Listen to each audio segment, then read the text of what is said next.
Ada istilah mau main hujan, tapi nggak mau basah. Pernah dengar nggak itu? Itu artinya, lu mau melakukan sesuatu, tapi nggak mau nanggung resikonya. Contohnya, ketika lu ngebut di jalan, ngebawa motor, kasih sen kiri, tapi lu belok kanan. Terus karena pengendara lain salah mengantisipasi, jadinya nyenggol kendaraan lu. Dan lu nggak terima karena disenggol. Lu salahin tuh pengendara yang nyenggol lu karena nggak bisa ngertiin maunya lu itu apa. Gila gak itu? Ini gue lagi nggak ngomongin sosok superpower itu loh ya. Ini gue lagi ngebahas orang-orang yang mau menikmati sesuatu, tapi nggak mau ngambil resikonya. Nggak mau terima konsekuensi sosialnya. Padahal dia digaji dan menikmati fasilitas dari duit orang banyak. Ya, gue mau ngomongin pejabat kita. Yang menurut gue, demi menjaga citranya, mereka akan berlindung di balik KUHP yang baru. Siapapun pengkritiknya, kalau nggak sejalan dengan dia, bisa dihajar pakai KUHP yang baru ini.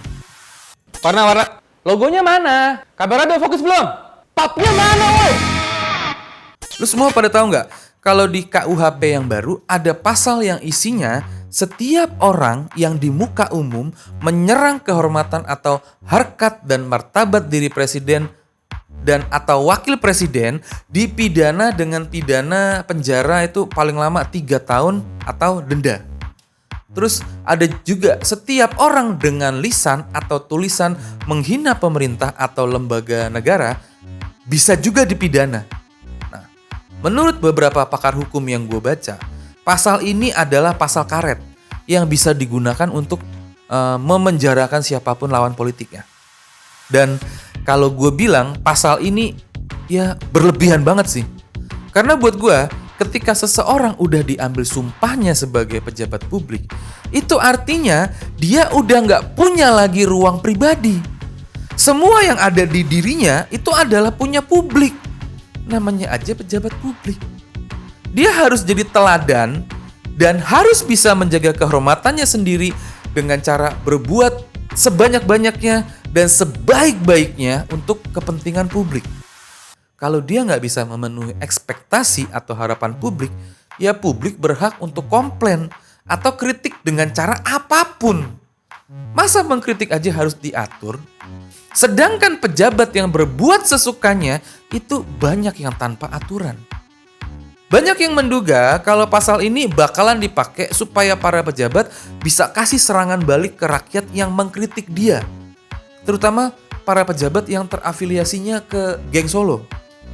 Karena banyak rakyat yang udah muak banget dengan kelakuan mereka. Dan banyak juga yang mulai nyerang mereka secara brutal. Nah, brutal di sini maksudnya adalah narasinya, bukan tonjok-tonjokan. Ibaratnya nih ya, satu persatu kulit mereka dipretelin, jejak politik mereka dibongkar, mungkin mereka kira mereka tuh bisa sembunyi. Mungkin mereka kira semua bisa dibeli. Gue rasa mereka agak kaget. Ternyata banyak juga yang gak bisa mereka kendalikan dengan tawaran yang menggiurkan. Dan akhirnya nyerang balik karena udah gerah dengan kelakuan mereka. Terus apakah perbuatan itu bisa dipidana? Contohnya nih, kalau gue gregetan sama kelakuannya wakil presiden kita yang kosongnya itu gak ada obat, apakah gue bisa dituntut? Nah, kenapa gue gregetan? Nih, lu lihat aja kelakuannya. Kerja-kerja kita itu untuk mendukung Pak Presiden. Kan tidak ada yang namanya visi misi Wapres, program Wapres.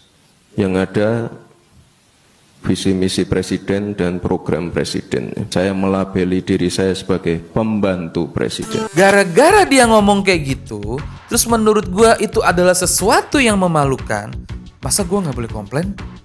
Masa gua nggak boleh kritik? Kalau gua kritik, apakah gua menghina? Anggaplah gua menghina dia. Terus kenapa? Dia makan dari duit gua juga kok. Kalau ada orang yang bisa muji-muji dia, kenapa gua nggak boleh menghina dia? Gue sering tuh dibilangin sama termul-termul bangsat. Katanya kalau kritik harus pakai etika. Lah dia aja bisa maju ke arena pertarungan dengan melanggar etika. Kenapa orang-orang yang mau kritik dia harus pakai etika? Yang bener aja lu. Ada juga termul yang sok moralis.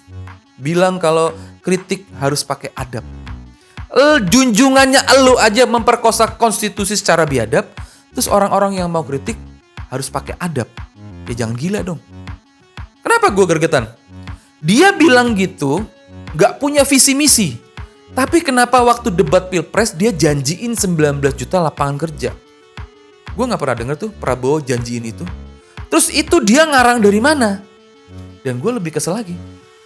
Giliran janji 19 juta lapangan kerja itu ditagih, buzzernya gak terima. Ini buzzer-buzzer monyet gak tahu diri emang.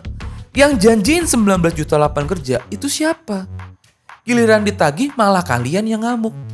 Emang setan lu semua. Terus kalau ngadepin pejabat modelan kayak Gibran gini, apakah bisa sopan? Apakah bisa beradab? Apakah bisa pakai etika? Kelakuannya aja bikin darah tinggi. Ada juga yang bilang, lu kan gak dukung Gibran, kenapa nagih janjinya Gibran? Ya kalau kayak gitu, bilang ke Gibran jangan tarikin pajak gua, bebas pajak gua gitu. Kalau gua dikasih kartu bebas pajak dari semua transaksi gua gak bakalan ngomongin dia lagi. Dan gue yakin kalau semua pengkritik yang lain tuh diperlakukan sama, mereka gak bakal kritik lagi kok. Gimana? Mau gak bikin program bebas pajak untuk para pengkritik? Gibran adalah salah satu contoh pejabat yang kinerjanya gak sesuai harapan. Gue sendiri sih sebenarnya gak rela bayar pajak buat ngasih dia gaji dan fasilitas. Tapi ya mau gimana lagi? Gue coba tetap menjadi warga negara yang baik.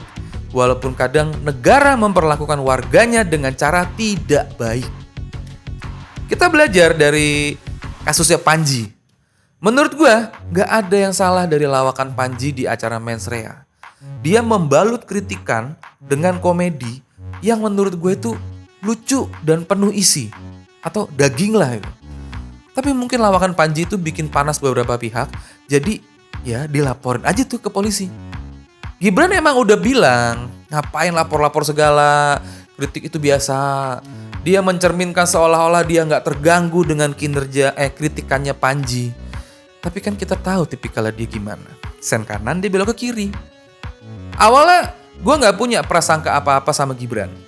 Tapi karena dia bilang begitu, jadinya gue curiga sekarang.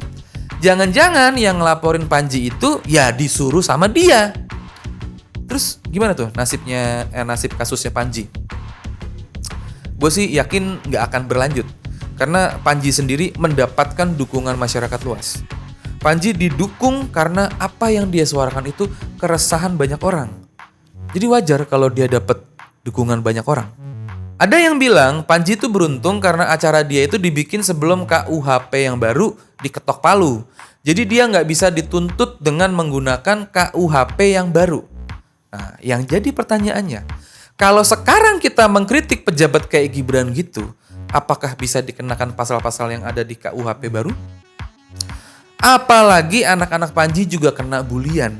Ini sadis ini. Kan Panji dan keluarganya nggak makan duit negara. Anak-anaknya juga nggak nikmatin fasilitas dari negara. Jadi apa hak mereka ngebully anak-anak Panji? Emang tolol itu semua orang-orang yang ngebully keluarga Panji.